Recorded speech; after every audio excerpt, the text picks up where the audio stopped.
ഇതിപ്പോൾ തണുപ്പുള്ള പ്രദേശത്തല്ല, അല്ലെങ്കിലും കുറച്ചധികം ദൂരം യാത്ര ചെയ്യുന്ന ആൾക്കാർ, ഇപ്പോൾ ആസ്മയുള്ള ആളുകളൊക്കെ ആണെന്നുണ്ടെങ്കിൽ കുറേ ദൂരം യാത്ര ചെയ്യുന്ന സമയത്ത് അവരെന്തെങ്കിലും പ്രിക്കോഷൻസ് എടുക്കേണ്ടതുണ്ട്, അല്ലെങ്കിൽ എന്തൊക്കെ കാര്യങ്ങൾ ആ യാത്ര ചെയ്യുന്ന സമയത്ത് അവർ ശ്രദ്ധിക്കേണ്ടത്? കൊച്ചിൻ അല്ലെങ്കിൽ ബാംഗ്ലൂർ അല്ലെങ്കിൽ ഡൽഹി ഉം. നല്ല പൊല്യൂട്ടഡ് സിറ്റീസ് ആണ് അല്ലെ, ഡൽഹി ബാംഗ്ലൂർ എന്നൊക്കെ പറയും. അപ്പൊ ആസ്മയാണെങ്കിൽ എന്ത് ടൈപ്പ് ഓഫ് ആസ്മ, അതിന്റെ റീസൺ മനസ്സിലാക്കി അതിനെ ട്രീറ്റ് ചെയ്ത് കഴിഞ്ഞാൽ ഇഷ്യൂസ് ഉണ്ടാവില്ല. അപ്പൊ ആസ്മ എന്ന് പറഞ്ഞു കഴിഞ്ഞാൽ പല ടൈപ്പ് ഓഫ് ആസ്മ ഉണ്ട്. അലർജി കാരണമുള്ള ആസ്മ ഉണ്ട്, നോൺ അലർജിക് ആസ്മ ഉണ്ട്, അഡൽട്ട് ഓൺസെറ്റ് ആസ്മ ഉണ്ട്, ഒബീസിറ്റി കാരണമുള്ള ആസ്മ ഉണ്ട്. അപ്പോൾ എന്താണ് ആ ആസ്മന്റെ കാരണം എന്നുള്ളത് മനസ്സിലാക്കണം. അപ്പോൾ ഇങ്ങനെ വരുമ്പോൾ അവർ കുറച്ച് ദിവസം സ്റ്റേ ചെയ്യാൻ പോവുകയാണ്. അപ്പോൾ ഓൾറെഡി ഒരു അലർജിക് ആസ്മ ഉള്ള ഒരാളാണ് എന്നുണ്ടെങ്കിൽ അവരുടെ if they are staying in some hotel, അല്ലെങ്കിൽ അത്ര മേ ബി ഒരു നല്ല ഹോട്ടലായിരിക്കണം എന്നില്ല, അല്ലെങ്കിൽ അവരുടെ ഈ ഡസ്റ്റ് മൈറ്റിനൊക്കെ എക്സ്പോസ്ഡ് ആവാൻ സാധ്യതയുണ്ട്. പൊല്യൂഷൻ എന്തായാലും അവർ എക്സ്പോസ്ഡ് ആണ്.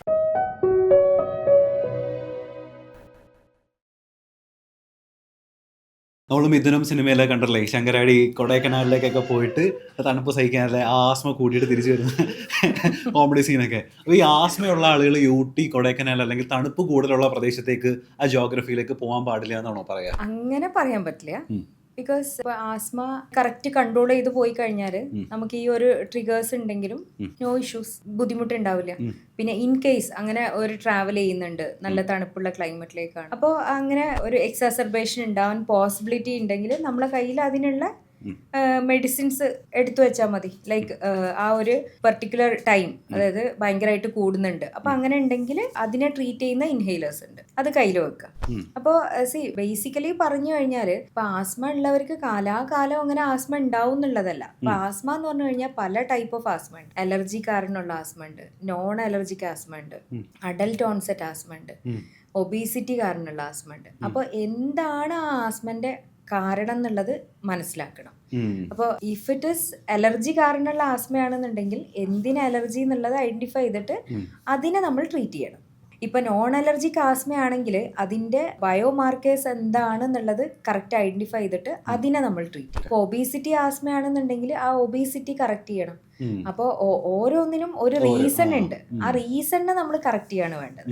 അല്ലാണ്ട് ഏതൊരു അസുഖത്തിനും കുറെ മെഡിസിൻ എടുത്ത് പോവാന്നുള്ളതിലുപരി എന്താണ് അതിന്റെ റീസൺ എന്നുള്ളത്, ഇപ്പൊ ആസ്മയാണെങ്കിൽ എന്ത് ടൈപ്പ് ഓഫ് ആസ്മ, അതിന്റെ റീസൺ മനസ്സിലാക്കി അതിനെ ട്രീറ്റ് ചെയ്ത് കഴിഞ്ഞാൽ ഇഷ്യൂസ് ഉണ്ടാവില്ല. ഓക്കെ. ഇതിപ്പോൾ തണുപ്പുള്ള പ്രദേശത്തല്ല, അല്ലെങ്കിലും കുറച്ചധികം ദൂരം യാത്ര ചെയ്യുന്ന ആൾക്കാർ, ഇപ്പോൾ ആസ്മയുള്ള ആളുകളൊക്കെ ആണെന്നുണ്ടെങ്കിൽ കുറേ ദൂരം യാത്ര ചെയ്യുന്ന സമയത്ത് അവരെന്തെങ്കിലും പ്രിക്കോഷൻസ് എടുക്കേണ്ടതുണ്ട്, അല്ലെങ്കിൽ എന്തൊക്കെ കാര്യങ്ങൾ ആ യാത്ര ചെയ്യുന്ന സമയത്ത് അവർ ശ്രദ്ധിക്കേണ്ടത്? ഓക്കെ.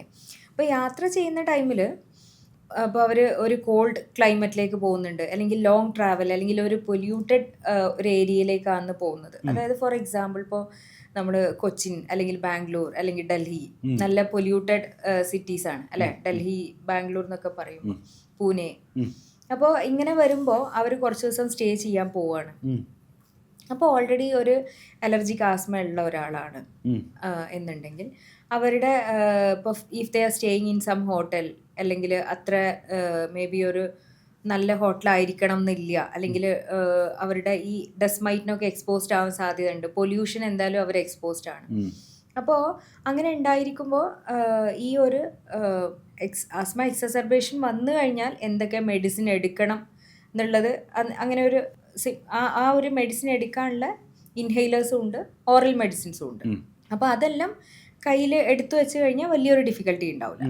ഇപ്പോൾ ഒരു എമർജൻസി വരുവാണെങ്കിൽ, ഒരു എക്സസർബേഷൻ വരുവാണെങ്കിൽ എന്ത് ടൈപ്പ് ഓഫ് മെഡിസിൻ എടുക്കണം എന്നുള്ളത് നമ്മൾ അവർക്ക് കൊടുക്കും, പറഞ്ഞു കൊടുക്കും, അങ്ങനെ ഒരു ഡിഫിക്കൽട്ടി വരുമ്പോൾ. അപ്പോൾ അതുകൊണ്ട് അവർക്ക് മാനേജ് ചെയ്യാൻ പറ്റും.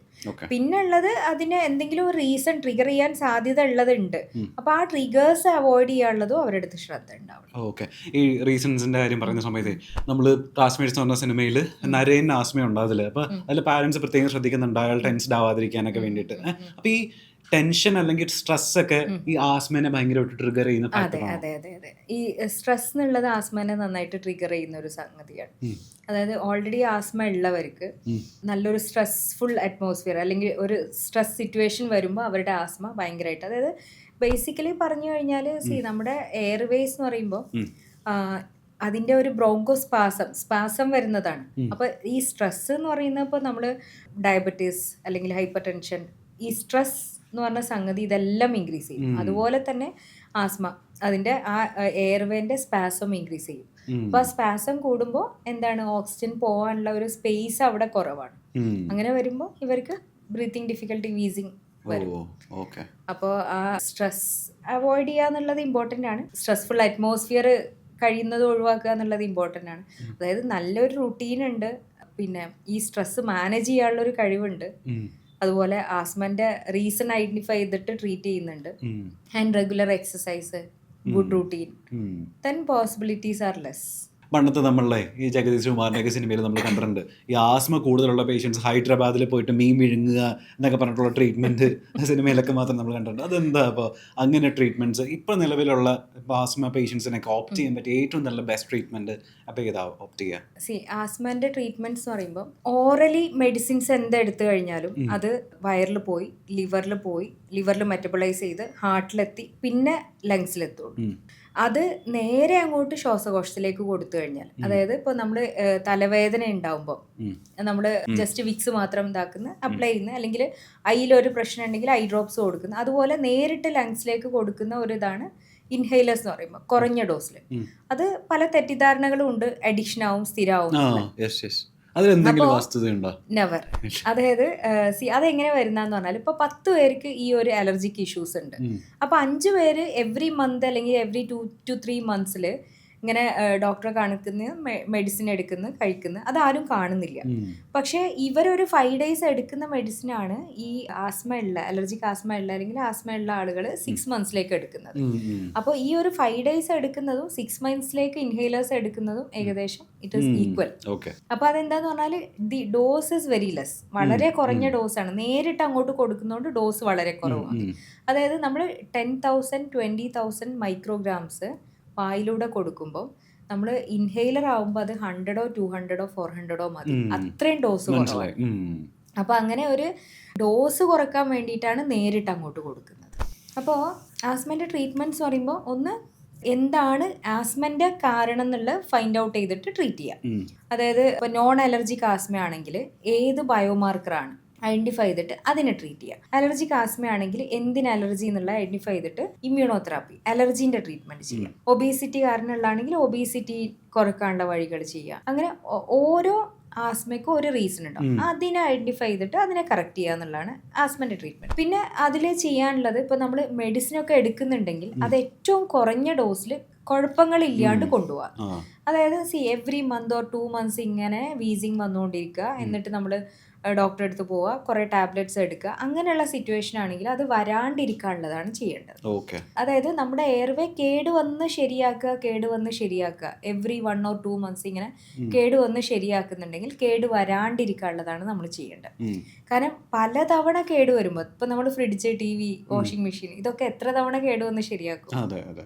അപ്പോൾ പലതവണ ഇങ്ങനെ കേടുവന്ന് ശരിയാക്കുമ്പോൾ അത് കോംപ്ലിക്കേഷൻസിലേക്ക് പോകും, ബ്രോങ്കിക്ടാസിസ് അങ്ങനെയുള്ള കോംപ്ലിക്കേഷൻസിലേക്ക് പോകും.